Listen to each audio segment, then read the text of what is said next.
I was looking at my favorite app to find free items to pick up, but unfortunately, times are pretty tough for a lot of people and I didn't have any luck. So I decided to buy a cheap non-running mower to fix up instead, and this is what I was able to find. And if you didn't know, this mower is only a couple of years old and the owners were ready to sell and move on. So what do you think that says about this mower then?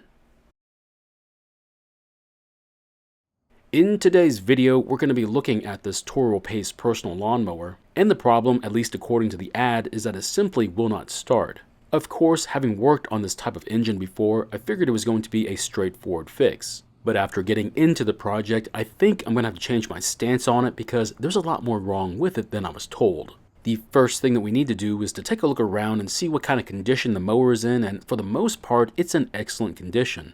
Now, I did know this mower was fairly new because I've seen them on display at my local store. But according to the sticker, at most it's only 3 years old, and by the looks of it, it's not been used all that much either. Unfortunately, it is missing the air filter, so we'll need to replace that later on if we ever get to that point in the project. We then need to check on the fluids as well as the blade for any kind of damage.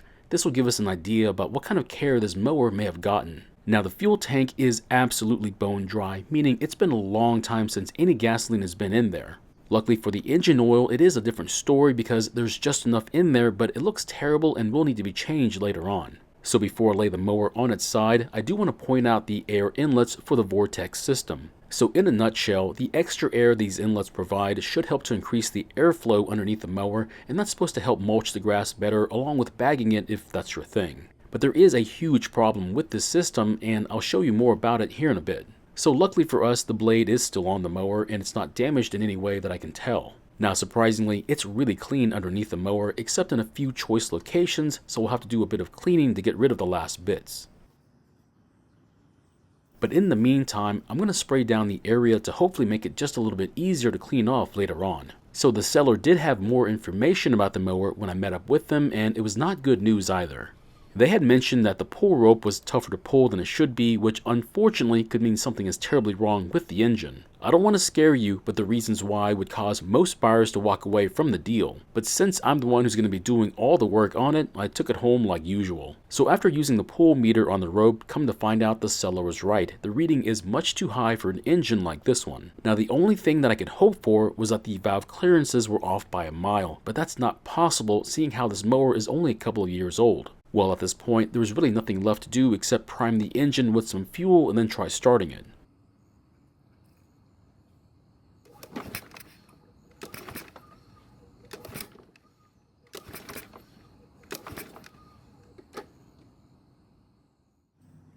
So sadly, it didn't start. Now I have to wonder if there's a problem with the ignition system. Next, I'm going to install the spark checker, that way we can visually see if we have spark. This is when I noticed there was a problem with the boot. It looks like the metal part that connects to the top of the spark plug has slipped down inside the boot, so I'll fix that and then we'll test for spark.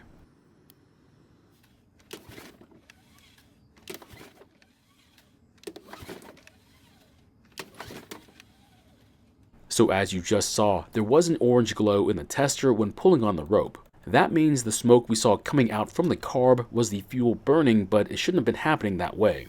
The only thing that I could guess is that the valve clearances are definitely off, which is causing the no start condition, along with the pull rope being really tough to pull. Remember me saying that this mower has a huge problem? Well, after I clean off the dirt from the mowing deck, I'll show you what it is. So the main feature about this mower is the Vortex system, and it mainly has to do with this air duct near the engine. Now the problem is that this duct will clog up with debris in only a couple of seasons, making it pretty much useless. And to show you just how bad it can get, I'll take off the upper part of the system and you can see it's completely plugged with debris. So of course this is not going to stop the mower from working, but knowing that a selling feature about the mower is now useless makes it hard to justify the high sale price. So I'll admit it, I have not read the owner's manual for this mower yet, but I wonder if there are instructions on how to keep this air inlet clean. So if I was going to keep this mower to use on my own personal lawn, I would use my leaf blower to blow air directly into the vents after each mowing. That should be enough to keep the debris from collecting in that area and keep the system working like it should. Unfortunately, the person who owned this mower before me, and I'm pretty sure most consumers would not even worry about doing such a thing, and I can understand why. Most just add oil to the engine the one time, add gasoline when it runs out, and then rinse and repeat until the day it won't start, then they get another one. And having to do that extra work is just not part of the programming, and because of that, this is the result. But what happens when you do try to give it the extra attention it needs, but you're not sure how to go about it? Well, you're about to find out. So once the housing has been taken off the engine, it's pretty dirty underneath here, but that's when I noticed something weird. So what you're looking at is the back side of the carb, and the white ring is the retainer for the O-ring to help seal the carb to the intake. The problem is that it's not supposed to look like this. You should not be able to see the O-ring at all, and only part of the retainer should be visible. So what does that mean then? It means there's a good chance that in only 3 years of use, someone has either taken off the carb to service it or replaced it. Now there's nothing wrong with that, but if you're not careful about how you do it, you might just end up with an engine that won't start. Now before we go any further, I do want to let all the water dry off the mower, that way it won't get somewhere where it's not supposed to. As you might have guessed, with this mower only being a couple of years old, the paint is going to be in pretty good shape. I just wish I could say the same for the engine. Now the first thing that I want to do is check to see how far out of spec the valve clearances are. But that's when I realized someone had replaced the spark plug with an equivalent one from Autolite. Now that's not the problem though, but what's so interesting about it was that it's brand new, and I mean right out of the box brand new. Now I don't know if you've been keeping count, but up to this point I found 3 clues that point to less than acceptable work being done on this mower. We'll talk more about it here in a bit, but for right now we'll inspect the valves. First, I'm going to rotate the engine so that one of the rocker arms is all the way down while the other one is loose. I'll then use my 5/1000 of an inch feeler and slide it into the clearance between the rocker arm and the top of the valve and see how it fits. And what I find out is that it's loose, and I mean really loose, meaning the clearance here is a lot bigger than it's supposed to be. Next, I want to find out just how far out of tolerance it really is, and what I find out is kind of puzzling. So after increasing the thickness of the shims, I ended up having to use 2 of them and found out that the clearance was about 33/1000 of an inch, which is way too much. That means we need to adjust it to close up the clearance, and to start, I'm going to loosen the adjusting nut followed by turning out the jam bolt. Then I'll use the 5/1000 feeler again and put it into the clearance and turn the adjusting nut until the feeler almost gets stuck. Once I'm happy with how the feeler sits in the clearance, I'll then tighten the jam bolt while holding the adjusting nut. And for good measure, I'll then check it one more time and then rotate the engine so that the other arm will be the loose one, and then I'll check its clearance. I'll then do the very same procedure to this one, and what we find out is that it too is extremely far out of tolerance. So just how far out of tolerance was this one then? I know it's hard to believe, but this one was even more than the last one at 47/1000 of an inch. In fact, it's so far out of tolerance that I can put part of my screwdriver in the clearance, which is just insane to think about. We'll then use the same method to close up the tolerance on this one, but I have to wonder, how did this happen? Well, the answer is pretty clear to me. Someone adjusted the clearances to be wildly out of spec, either on purpose or on accident. I've seen some pretty big clearances before, but those were on old machines that have been used for a long time. But with this one being only a couple of years old, there's simply no way for that to happen, at least naturally. So as far as I'm concerned, that's another check mark when it comes to things I've come across on this mower that's extremely questionable, which is not a good thing. The other is being an overly tightened bolt for the blade, the wire for the spark plug boot, the seal for the carb, and now this. I wish I could tell you that was the entire list, but I'd be lying to you if I did. And just to show you how much of an impact the adjustment had on the pull rope, you can see a huge reduction in the reading from before the adjustment.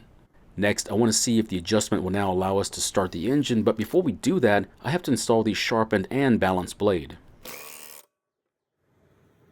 Now, I don't typically like to start the mower while it's on the table, but as long as I'm standing clear of it, I don't mind.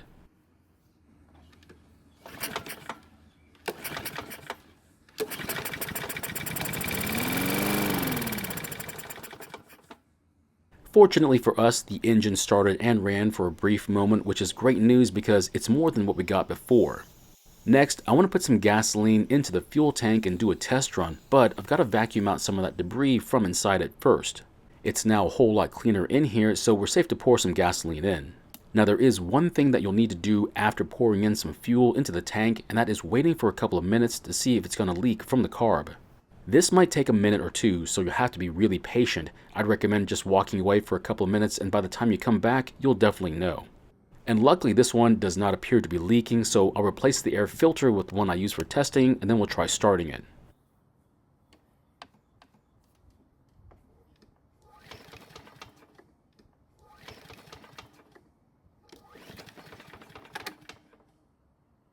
So that didn't go according to plan. I guess I'll have to help it out and prime the engine with some fuel first.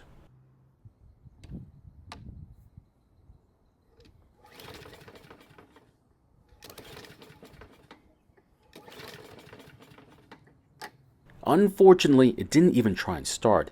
Now, because this is an auto-choking carb, I have to wonder if the engine might be flooded with fuel.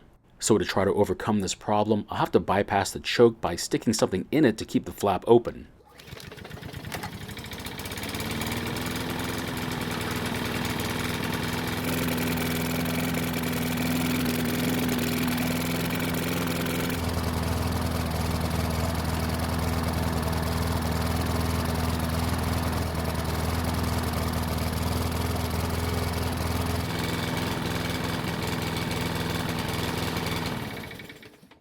So the good news is that we finally got the engine to start and run, at least long enough to test if the self-propel works, which it does. The bad news is that it runs kind of poorly, so we definitely have to look at the carb and see if there's a problem with it. There's also a problem with the choke system, and for those of you who already know what the problem is, it's also a very easy mistake to make if you're not careful. So at this point, I've stopped counting how many problems there are on this mower that were done by someone trying to fix it because there are just too many of them. Like I said earlier, there's still more problems to come, so there's no point in listing them all. So I have no problem with consumers trying to fix their machines. In fact, I encourage it. But I would recommend following along with the video or even asking a friend for some help. Otherwise, you end up with something like this mower that's barely broken in and is full of problems. So my question is, would you try and fix a mower all on your own, or would you be okay with following along with the video or even asking someone for help? Thank you for watching. I really do appreciate your time here. Please feel free to ask me any questions about this project or about your own projects, and I hope to see you in the next video.